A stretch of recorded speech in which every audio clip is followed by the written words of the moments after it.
Surah Al-Isra ayat 7. Jika kamu berbuat kebaikan, maka kebaikan yang kamu lakukan adalah untuk diri kamu. Dan jika kamu berbuat kejahatan, maka berbalik kepada diri kamu juga. Assalamualaikum, salam sejahtera saya ucapkan kepada semua yang menonton video ini. Tiada kejayaan semanis madu tanpa usaha sepahit hempedu.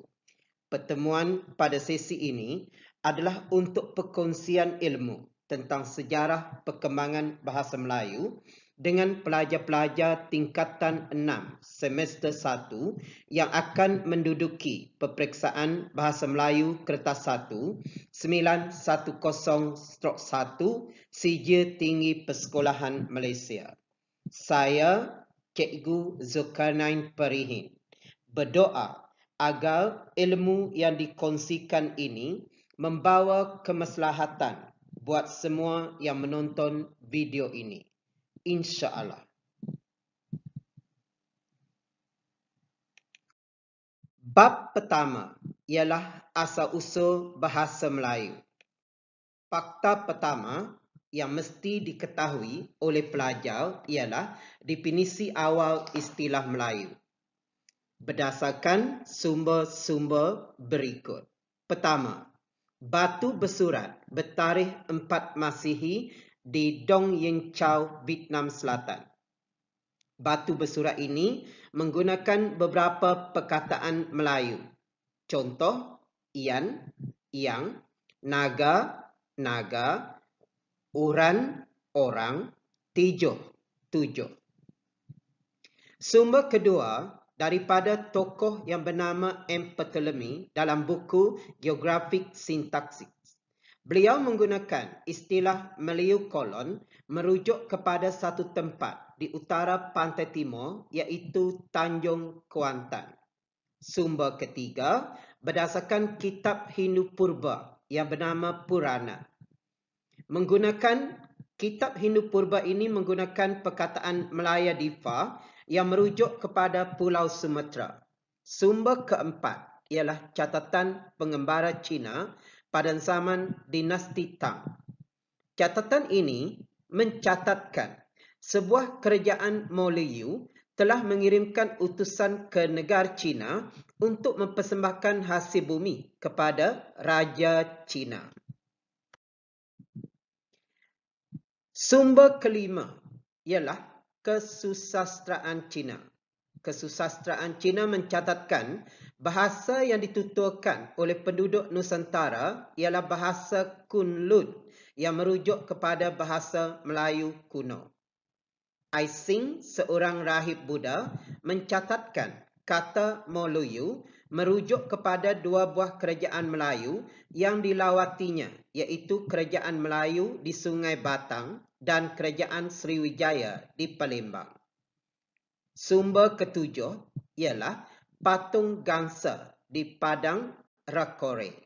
Pada bahagian belakang patung ini tercatat perkataan Melaya atau Melayu.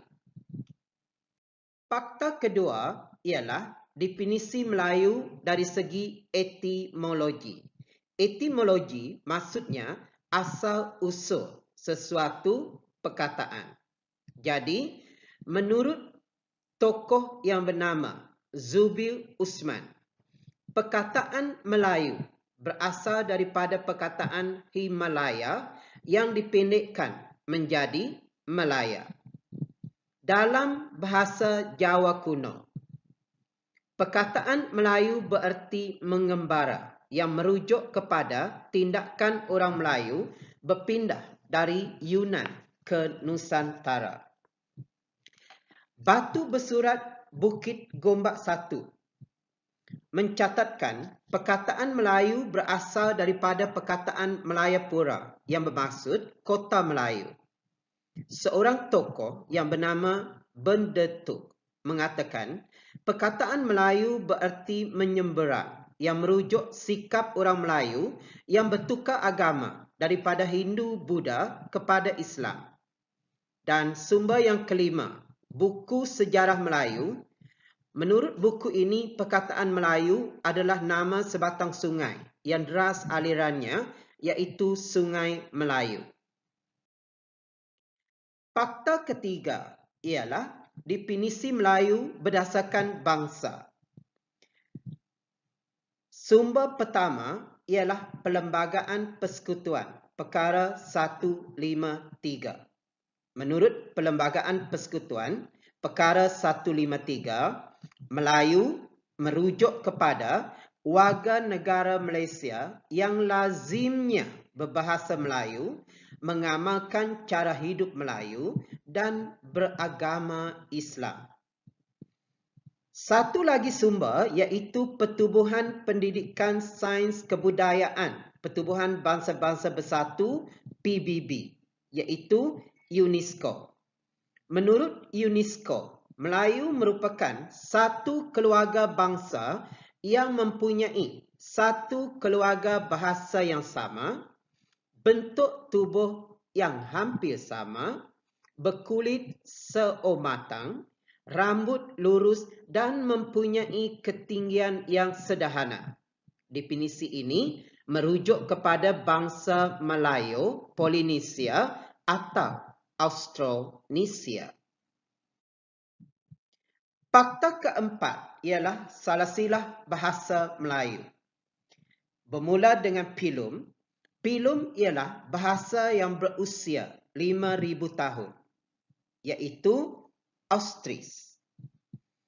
Kemudian rumpun. Rumpun ialah bahasa yang berusia 2,500 hingga 5,000 tahun. Terdapat 3 rumpun bahasa, iaitu Austronesia, Austroasia dan Tibet Cina. Selepas rumpun ialah keluarga. Keluarga ialah bahasa yang berusia 2,500 tahun ke bawah.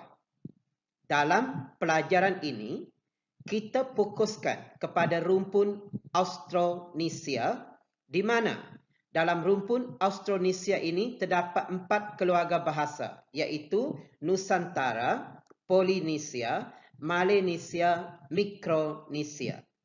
Selepas keluarga ialah subkeluarga. Baik, rajah ini menjelaskan tentang keluarga-keluarga bahasa.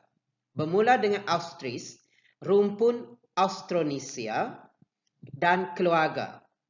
Keluarga bahasa terdapat 4, iaitu Polinesia, di mana terdapatnya kumpulan-kumpulan bahasa, bahasa Mori, bahasa Tonga, bahasa Easter, bahasa Hawaii. Kemudian Melanesia, di mana terdapatnya kumpulan bahasa Fiji, Irian, Caledonia, Halmahera, New Guinea. Dan keluarga Mikronesia pula mengandungi bahasa-bahasa Gilbert, Carolina, Marshall dan Mariana. Dan tumpuan kita ialah kepada keluarga Nusantara, iaitu bahasa Jawa, bahasa Filipina, bahasa Sumatera, Bali Sasak dan Kalimantan. Lepas itu, kita pergi kepada subkeluarga, di mana kita akan fokus kepada Sumatera. Bentuknya begini. Bermula dengan Austris, kemudian pergi kepada rumpun Austronesia Barat, kemudian keluarga Nusantara, subkeluarga Sumatera. Dalam subkeluarga Sumatera ini terdapat pecahan-pecahan bahasa, iaitu Aceh, Lampung, Nias, Melayu, Melayu Uluan, Minangkabau, Simalo, Toba, Rejang Lebong. Baik.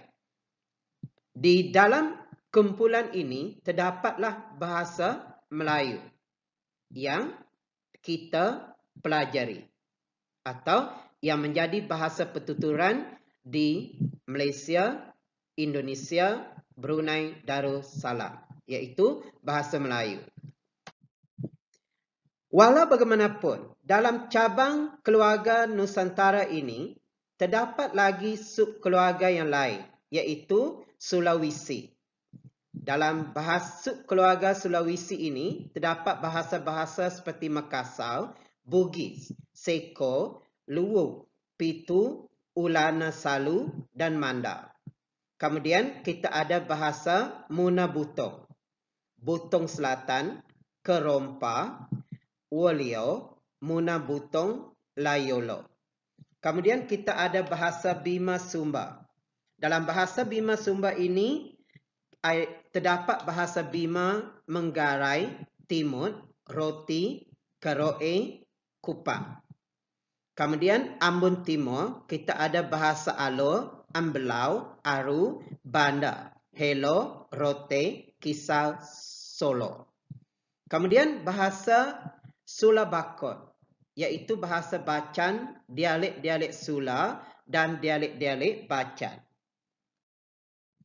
Kemudian subkeluarga Filipina, kita ada bahasa Tagalog, Ilocos, Bicol, Bisaya, Sulu, Palau dan Tombolo.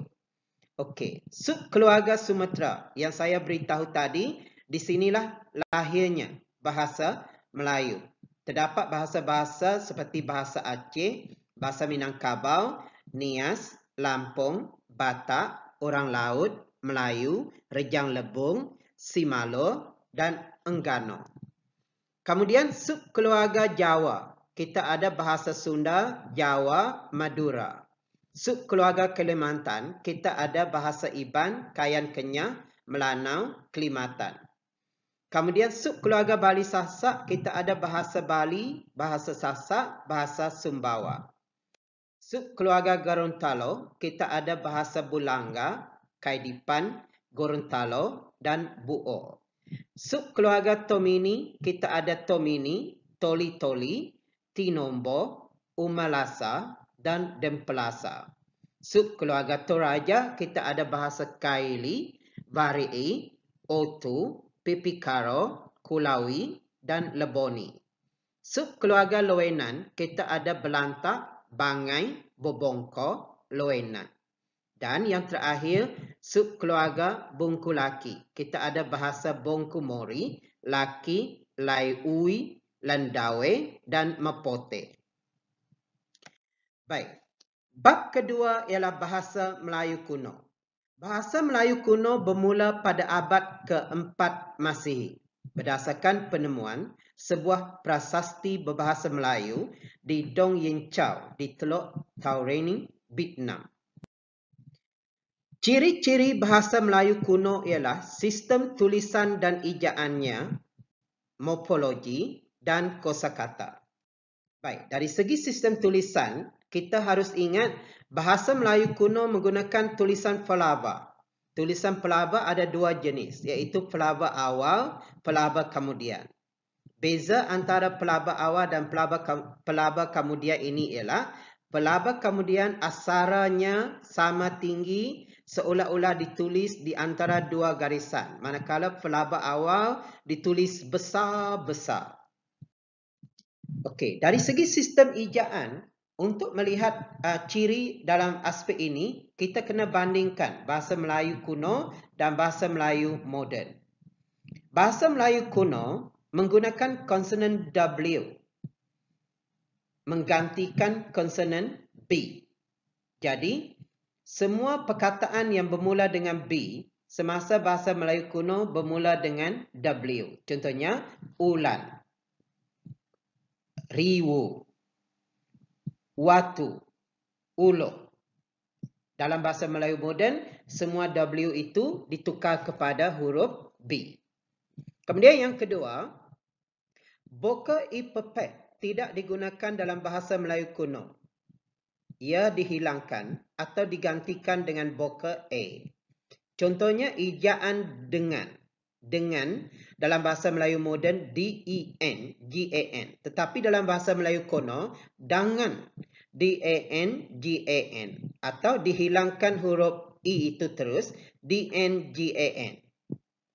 Okey, tiga, konsonan N menjadi NY dalam bahasa Melayu moden.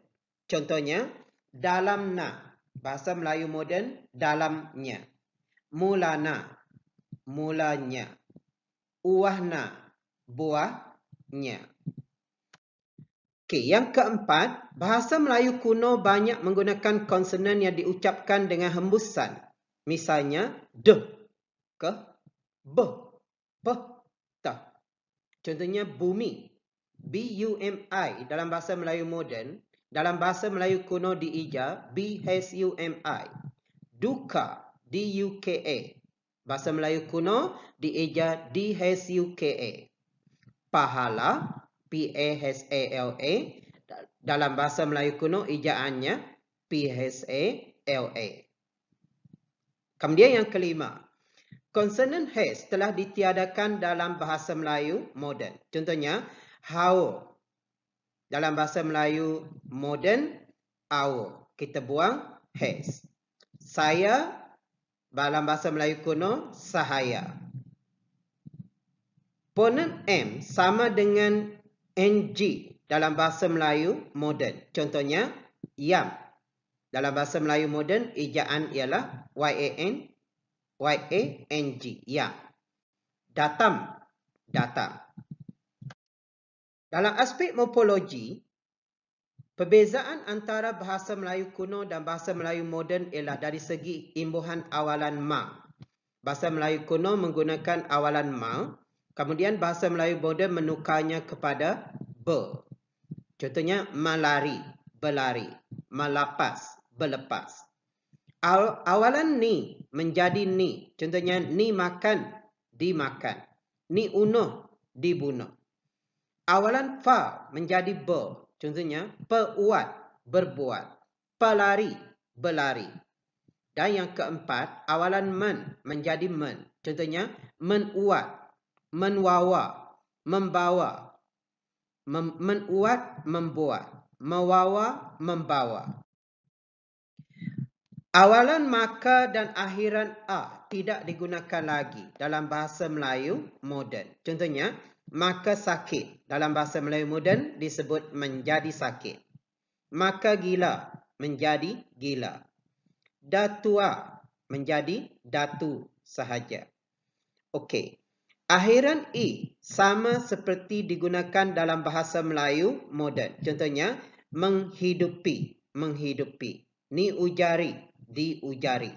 Kekal sama, akhiran i. Awalan sa menjadi se. Contohnya, seribu, seribu dalam bahasa Melayu moden. Baik, dari segi kosakata, bahasa Melayu kuno banyak menerima pengaruh bahasa Sanskrit. Mengapa? Pertama, kerana bahasa Sanskrit merupakan bahasa kelas atasan dan mempunyai tamadun yang tinggi. Kedua, bahasa Sanskrit merupakan bahasa agama Hindu yang banyak dianuti masyarakat pada masa itu. Kemudian yang ketiga, bahasa Melayu kuno kekurangan kosakata mengungkapkan sesuatu konsep baharu. Contoh perkataan daripada bahasa Sanskrit yang dipinjam masuk ke dalam bahasa Melayu seperti bahu, kepala, rupa, neraca, kedai, penjara, sutra, gajah, singa, angsa, delima, kasturi, jala dan cemeti. Dan beribu-ribu perkataan lagi. Ini hanya contoh sahaja.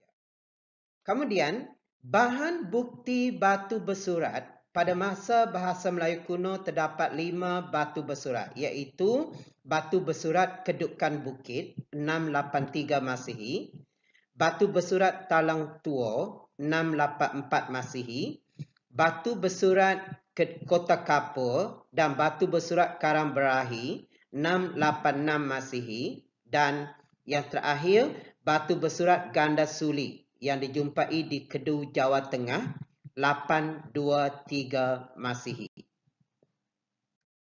Ini ialah batu bersurat Kedukan Bukit yang dijumpai di Palembang.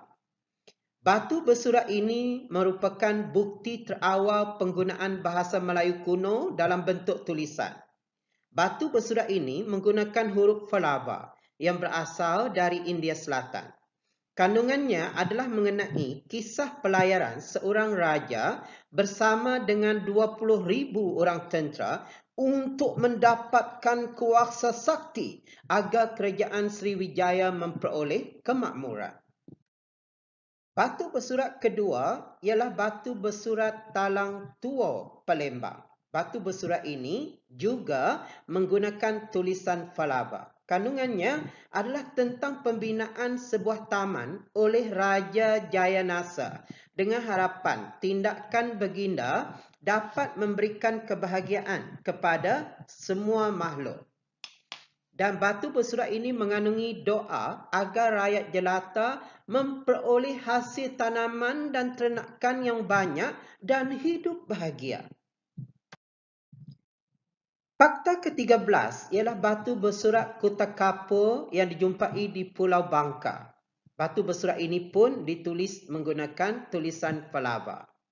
10 baris dalam batu bersurat ini menggunakan tulisan Falaba. Kandungannya menyeru agar dewa dan makhluk-makhluk tinggi yang lain melindungi kerajaan Sriwijaya.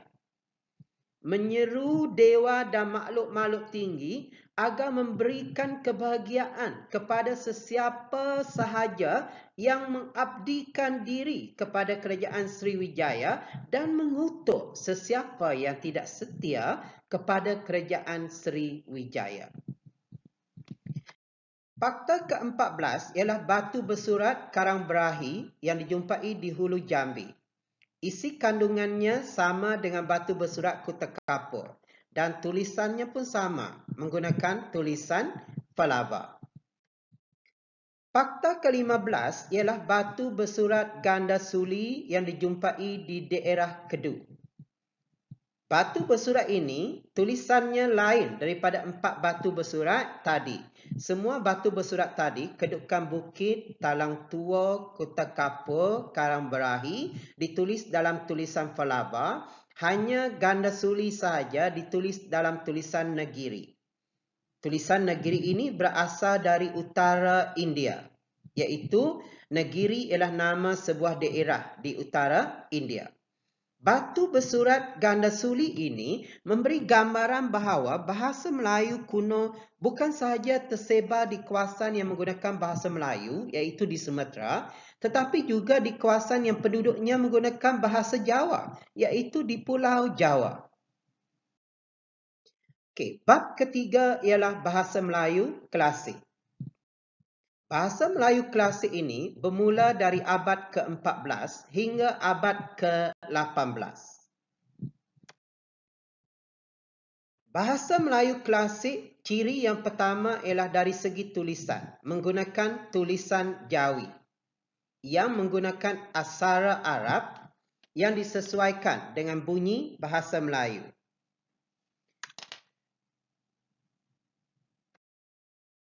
Dari segi kosakata, bahasa Melayu klasik banyak menggunakan kata pangkat ayat. Contohnya, arkian, kelakian, sebermula, hatta, syahadan, al-kisah. Dan penggunaan kosakata Arab, contohnya akal, darurat, insan, fasih dan wakaf. Kemudian yang ketiga, menggunakan kata-kata klasik.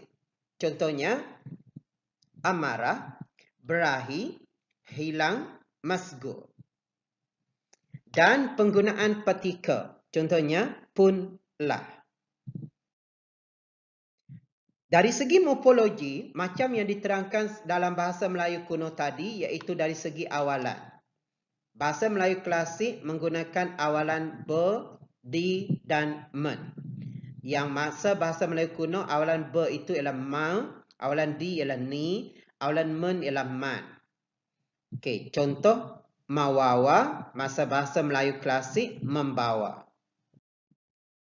Okey, dari segi sintaksis, bahasa Melayu klasik banyak menggunakan ayat majmuk yang kebanyakannya panjang-panjang sehingga kadang-kala maksudnya sukar dipahami. Dan yang kedua, bahasa Melayu klasik ini banyak menggunakan raga ayat pasif dan ayat susunan songsang. Bahan bukti bahasa Melayu klasik yang pertama ialah batu bersurat. Batu bersurat Pagaruyung yang bertarikh 1356 Masihi, tertulis dengan huruf India. Batu bersurat ini mengandungi sedikit prosa bahasa Melayu dan beberapa sajak Sanskrit. Penemuan batu bersurat ini membuktikan bahasa Melayu telah digunakan sebagai bahasa rasmi pada zaman Sriwijaya. Kedua, batu bersurat Menye-7 yang dijumpai pada 1380 Masihi di Aceh, Sumatera Utara. Batu bersurat ini pun tertulis dengan huruf India, tetapi bezanya dengan batu bersurat di Pagar Ruyong ialah batu bersurat ini mengandungi banyak kata daripada bahasa Arab dan 8 baris sajak Sanskrit. Dan yang seterusnya ialah batu bersurat Terengganu yang bertarikh 1303 hingga 1397 Masihi. Ditemukan di Sungai Teresat, Kuala Berang, Terengganu, dan batu bersurat ini menggunakan tulisan Jawi, iaitu kombinasi sistem ejaan Arab dan sistem ejaan Melayu. Lihat dalam gambar yang diberikan ini. Kandungannya adalah tentang undang-undang dan hukuman berasaskan hukuman Islam. Bukti yang keempat, fakta ke-24 ialah bahan bukti bahasa Melayu klasik iaitu batu nisan. Batu nisan ini dimiliki oleh Malik Al-Saleh, iaitu Sultan Pasai dan Samudra yang merupakan orang yang mula-mula memeluk agama Islam. Baginda meninggal dunia pada tahun 1297. Batu bersurat ini menggunakan bahasa Arab dengan kosakata khas berkaitan dengan agama Islam, dan penemuan batu bersurat ini membuktikan pada abad ke-13 sudah terdapat kerajaan Islam di Kepulauan Melayu iaitu Kerajaan Samudra Pasai. Kemudian kita beralih kepada bahasa Melayu moden pra-merdeka. Bahasa Melayu moden pra-merdeka ini bermula pada abad ke-19, ekoran kedatangan penjajah Portugis, Belanda dan Inggeris. Hasil kerangan Munshi Abdullah dianggap sebagai permulaan zaman bahasa Melayu moden. Bahasa Melayu moden pra-merdeka. Kita perlu melihat sumbangan tokoh-tokoh asing ini, iaitu R.O. Winstead, R.J. Wilkinson, O.T. Dusek dan William Marsden. R.O. Winstead, sumbangan beliau dalam bidang bahasa ialah dengan menulis buku-buku berikut: A Practical Modern Malay English Dictionary, Dictionary of Colloquial Malay, dan Malay Grammar. Kemudian, R.J. Wilkinson merupakan penulis buku A Malay English Dictionary, iaitu kamus Dwibahasa yang terawal pada abad ke-20, Kamus Jawi Melayu Inggeris, dan Ejaan Wilkinson, iaitu sistem ejaan yang digunakan di semua sekolah umum pada ketika itu. O.T. Dusek merupakan penulis buku-buku berikut: Kitab Pelita Mengarang, beliau menulis bersama dengan Muhammad Hashim bin Haji Talib. Kemudian Kitab Pedoman Guru Penggal 1 dan 2 dan Kitab Hisab 1 dan hingga 4. Kemudian Kitab Ilmu Geometri, Melawat ke Eropah Tengah, Practical Modern Malay.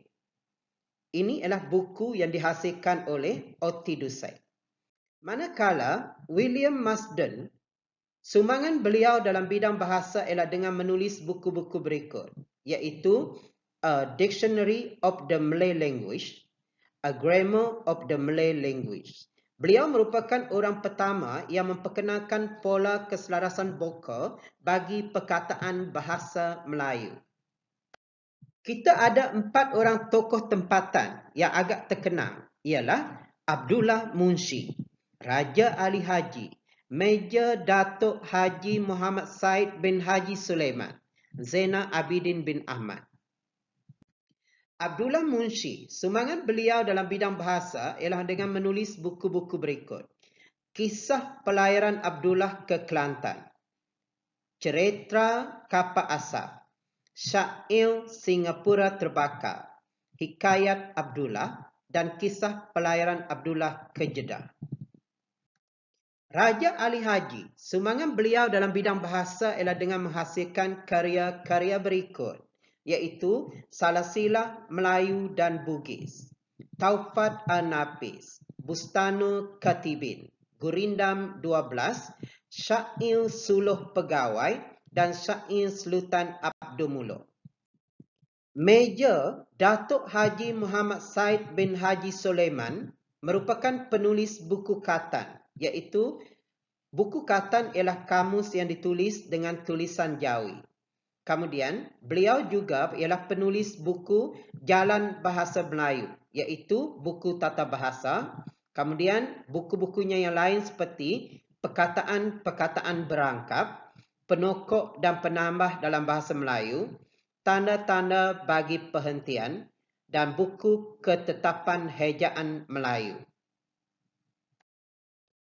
Zainal Abidin Ahmad atau Zaba yang pernah menerima anugerah pendeta pada tahun 1956, sumbangan beliau dalam bidang bahasa ialah dengan menghasilkan karya-karya berikut. Pertama, Canai Bacaan, Ilmu Bahasa Melayu Penggal 1 dan 2, Rahsia Ejaan Jawi, Ilmu Mengarang Melayu, Pelita Bahasa Penggal 1, Penggal 2, Penggal 3, dan Daftar Ejaan Melayu Jawi Rumi. Kita ada pertubuhan-pertubuhan yang wujud masa pra-merdeka, iaitu pertama, Pejabat Karang Mengarang. Pejabat Karang Mengarang berperanan menerbitkan buku-buku untuk sekolah Melayu, menerbitkan bahan-bahan bacaan untuk masyarakat Melayu amnya, menerbitkan jurnal bergambar, mengadakan perkhidmatan perpustakaan bergerak ke kampung-kampung. Kemudian pada masa pra-merdeka juga kita ada Sultan Idris Training College, SITC, yang bertujuan yang merupakan institusi latihan untuk melahirkan pendidik yang mahir mengajar bahasa Melayu dan merupakan badan penerbitan buku, khususnya buku-buku untuk kegunaan sekolah. Kemudian, kita ada Kongres Bahasa dan Persuratan Melayu, iaitu Asas 50. Slogan Asas 50 ini ialah seni untuk masyarakat. Jadi, tujuan kongres ini ditubuhkan adalah untuk mempertingkatkan martabat kesusastraan dan kebudayaan Melayu, melindungi hak ahli-ahli pengarangnya dan melakukan pembaharuan dalam sastra tanpa menghilangkan yang lama. Kemudian, Pakatan Belajar Mengajar Bahasa Melayu, pertubuhan ini ditubuhkan merupakan satu-satunya perhimpunan belajar mengajar dan siasat menyiasat tentang pengetahuan dan peraturan bahasa Melayu.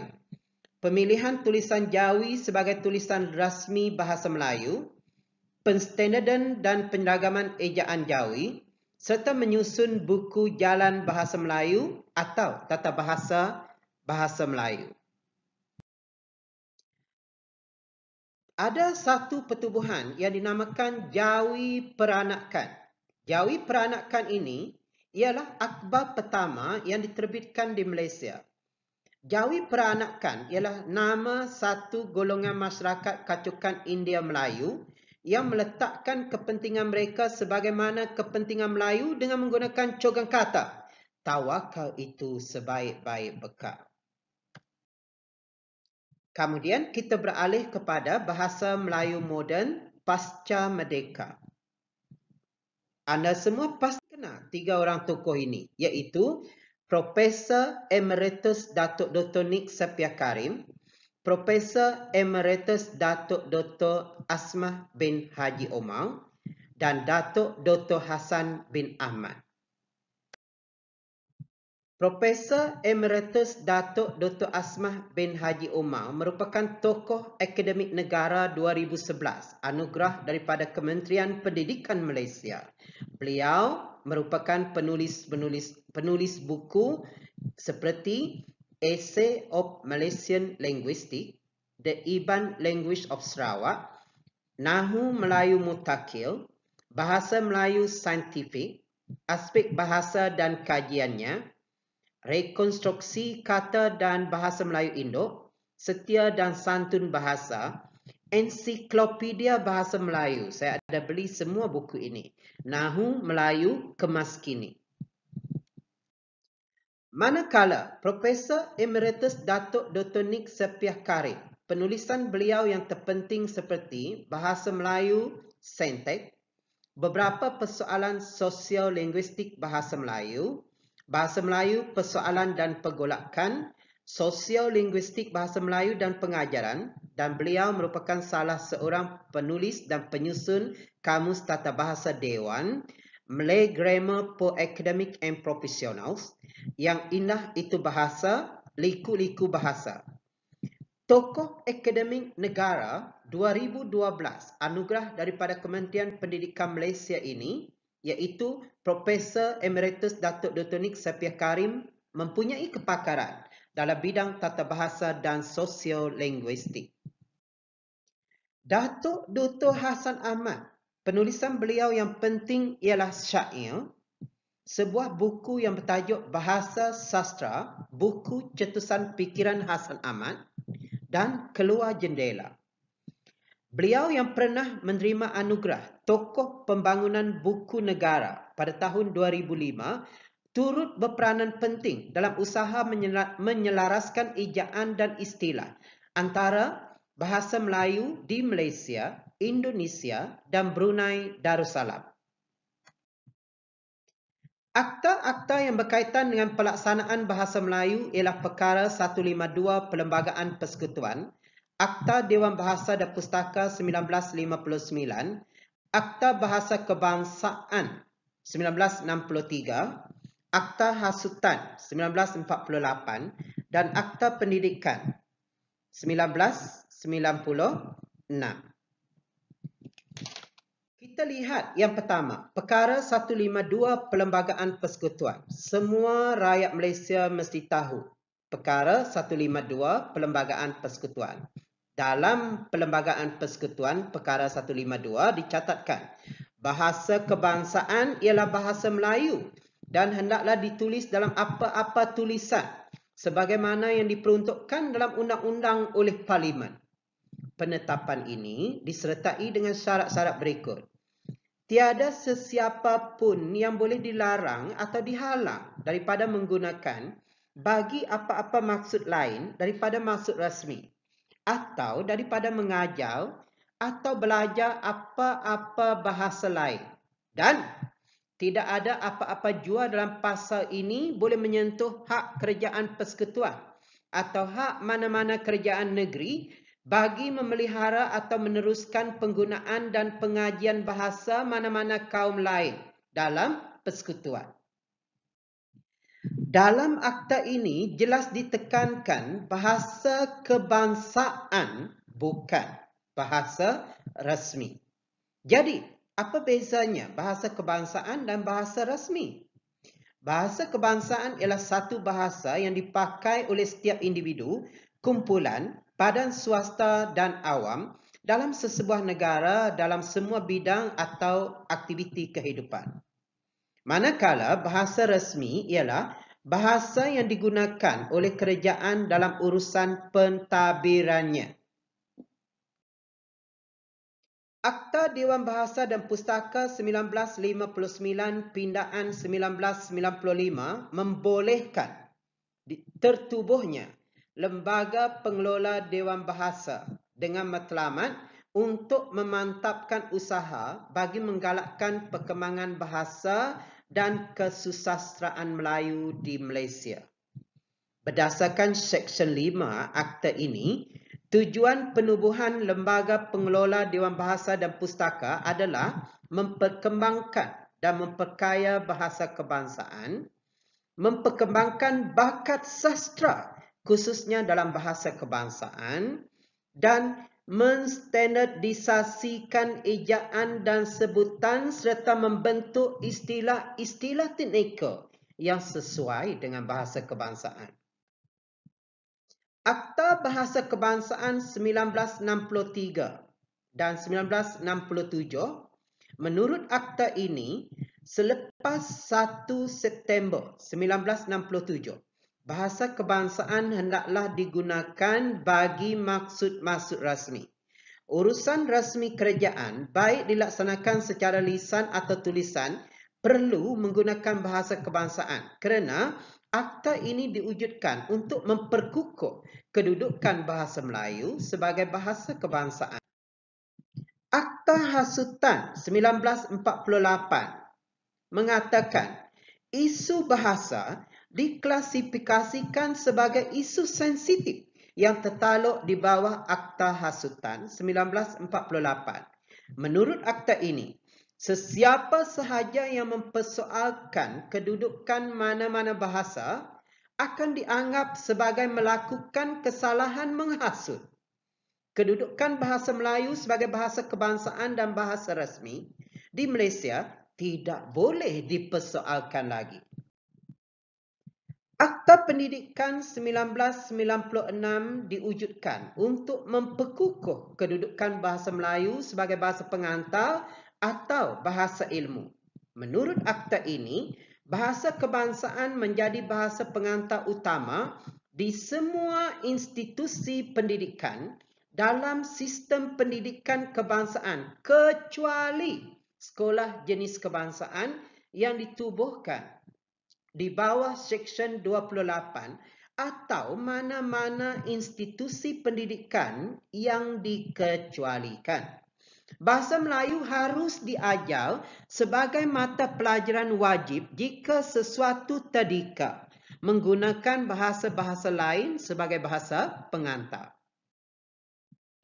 Dewan Bahasa dan Pustaka (DBP) ditubuhkan untuk memajukan dan memperkaya bahasa kebangsaan, memajukan bakat kesusastraan terutama dalam bahasa kebangsaan.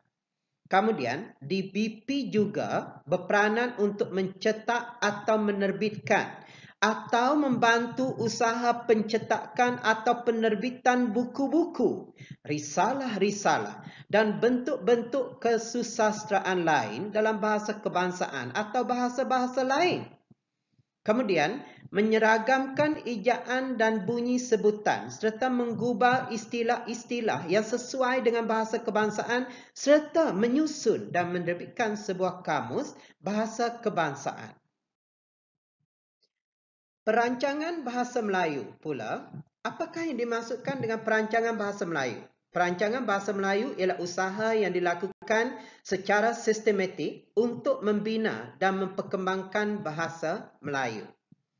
Perancangan bahasa Melayu terbahagi kepada dua, iaitu perancangan taraf dan perancangan korpus.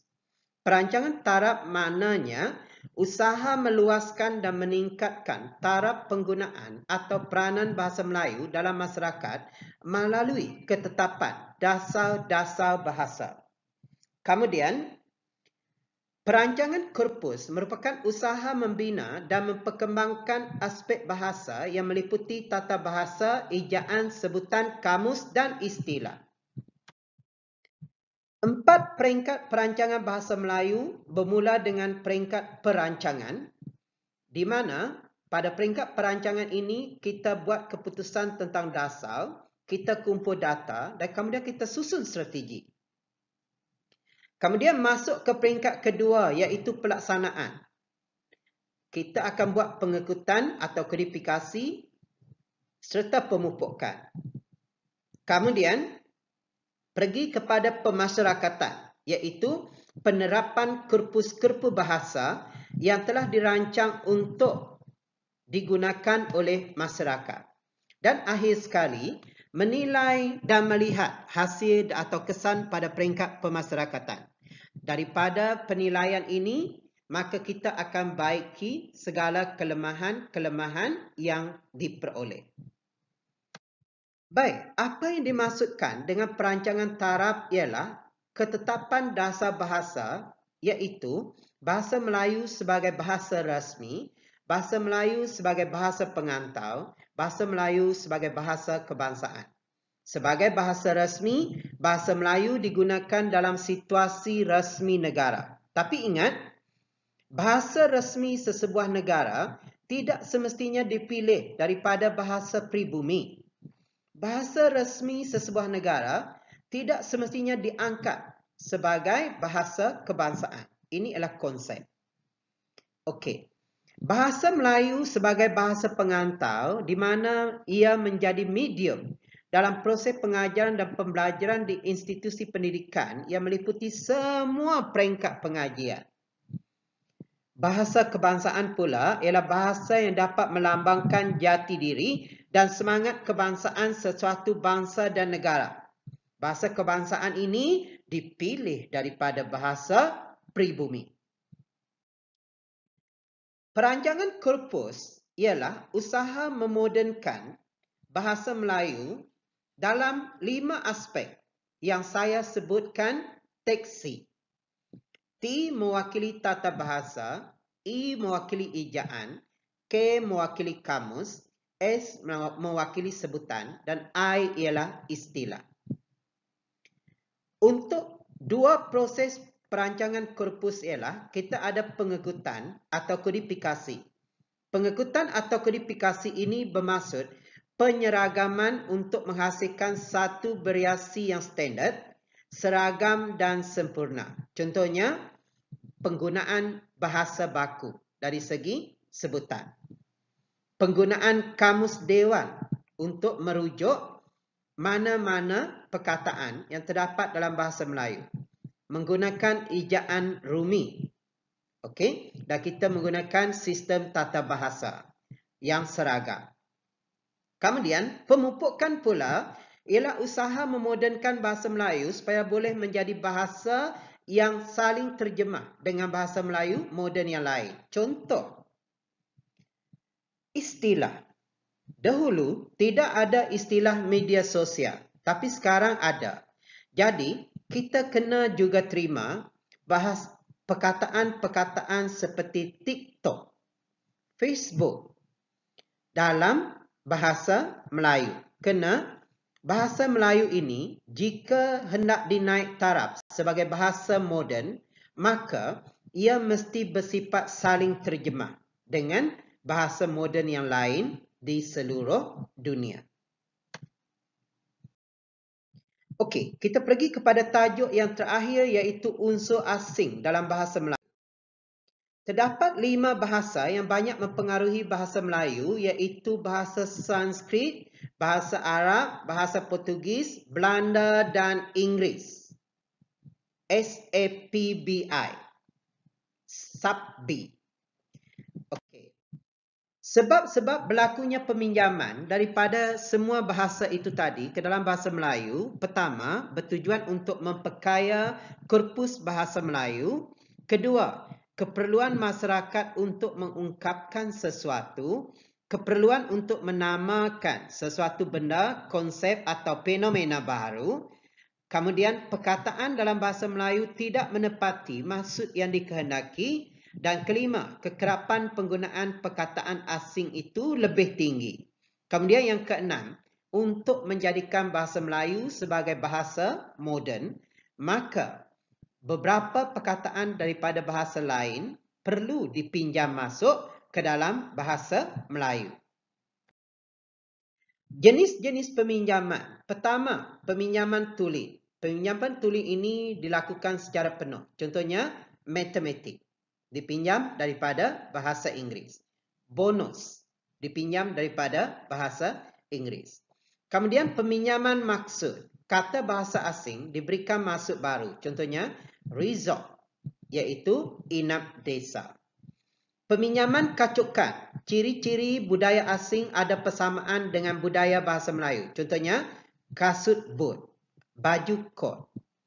Peminjaman pemberian ialah kata-kata sedia ada kerana ada kata bahasa asing yang sukar digantikan. Contohnya, kapal terbang, pencakar langit. Peminjaman dialek. Dialek dilakukan daripada unsur-unsur dialek seperti dialek Kedah, dialek Kelantan, dialek Perak. Kemudian, peminjaman kuno. Menghidupkan semula kata-kata lama. Contohnya, purnama, dermaga, atau lagu yang dinyanyikan oleh Emilia, kendati. Ramai orang tak tahu kendati itu maksudnya ialah walaupun. Okey. Daripada bahasa Sanskrit, kita pinjam ilmuhan awalan. Eka, maksudnya satu. Eka bahasa, satu bahasa. Eka warna, satu warna. Dui, maksud dua. Dui bahasa, dui tahunan, dui fungsi atau dui isteri. Okey, tri bahasa, tri dimensi, tri bulan. 3 maksudnya.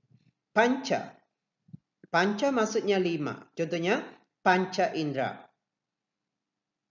Iaitu merujuk kepada 5 deria. Maha tahap tertinggi. Contohnya, maha guru, maha raja, maha siswa. Pra, sebelum. Pra sekolah, pra sejarah, pra universiti. Pelajar-pelajar tingkatan 6 ialah pelajar pra universiti. Swasta, swadaya, swalayan. Tata, peraturan. Tata cara, tata susila, tata bahasa. Tuna, tidak mempunyai. Tuna karya, tuna tertib, tuna wisma. Dan berlaku juga peminjaman ilmuhan akhiran. Contohnya, seniman, budiman, ilmuhan man. Akhiran man, akhiran nita, biduanita, karyanita, pranita, puspanita. Semuanya merujuk kepada wanita.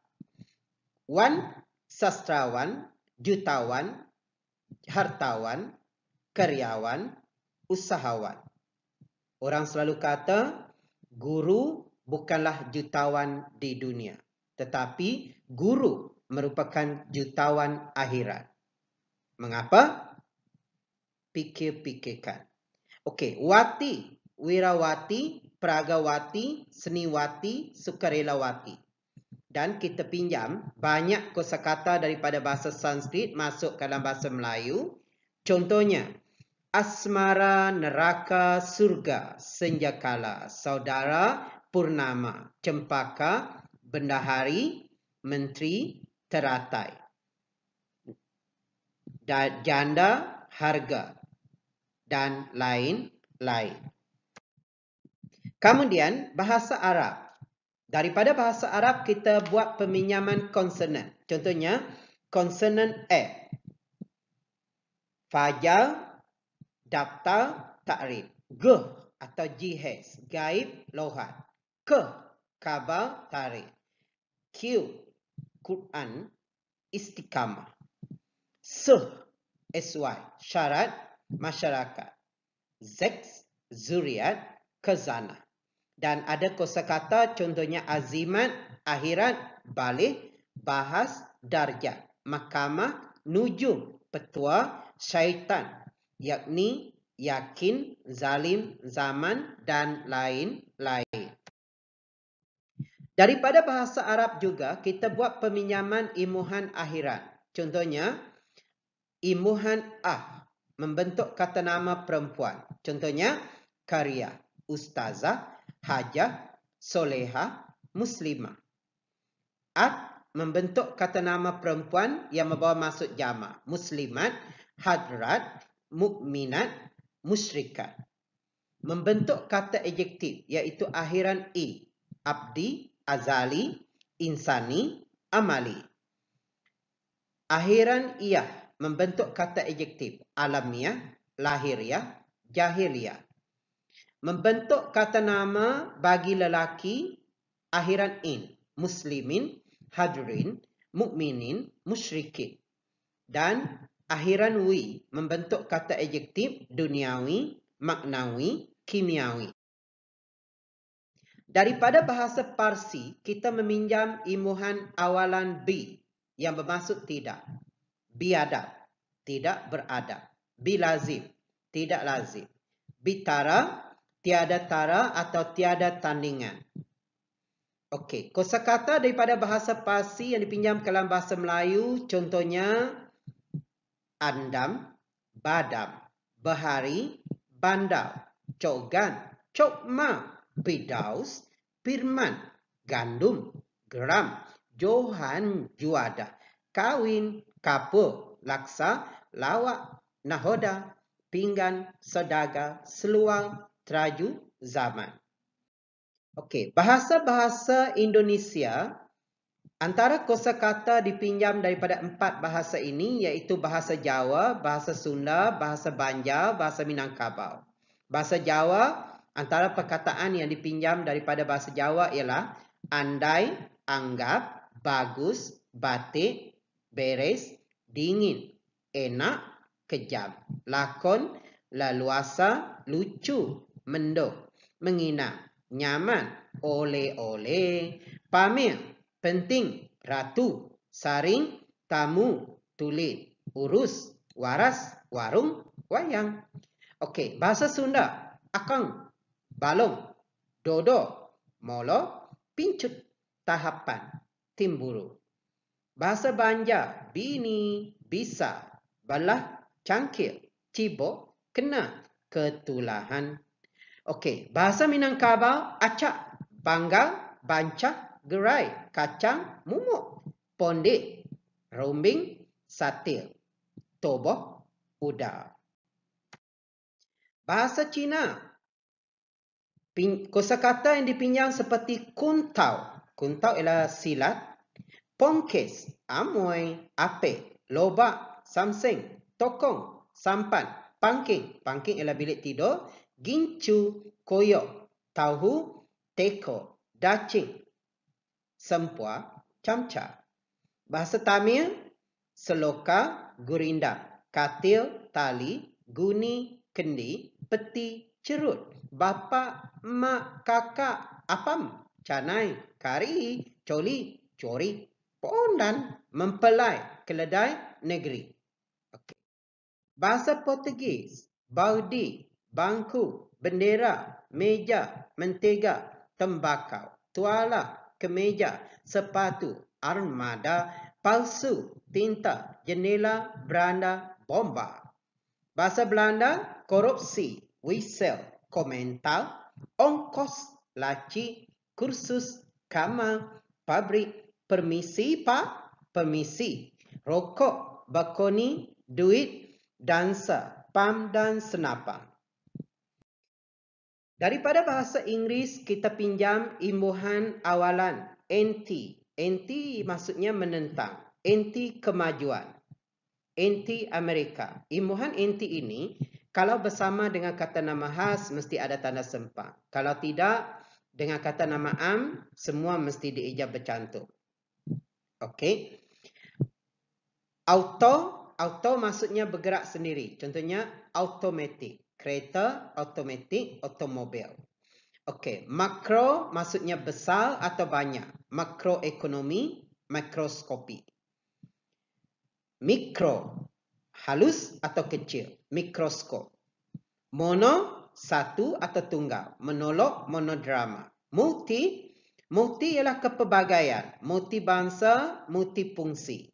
Poli, pelbagai, poligami, poliklinik, polisemi. Pro maksudnya menyokong. Pro kerajaan, pro Rusia. Sama dengan anti, kalau dengan kata nama khas, imbuhan pro ini mesti ada tanda sempang dan kata nama khas itu bermula dengan huruf besar. Sup, ini bukan sup yang diminum masa makan, ini adalah sebahagian daripada keseluruhan, iaitu sup tajuk, sup bidang. Kita juga pinjam imbuhan akhiran daripada bahasa Sanskrit, iaitu imbuhan akhiran al, clinical, an, dependent, promoter, grafi, geografi, informatif, isma, nasionalisme, logi, geologi, iti, bukan maiti, ini adalah reality, dan actor. Kemudian, terdapat beberapa peribahasa turut dipinjam daripada bahasa Inggeris. Contoh, film star, bintang filem. Black and white, hitam putih. Honeymoon, bulan madu. Pocket money, wang saku. Underground, bawah tanah. Okey. Baik, seterusnya. Kosakata dalam bahasa Inggeris merupakan kosakata yang paling banyak diserap masuk dalam bahasa Melayu.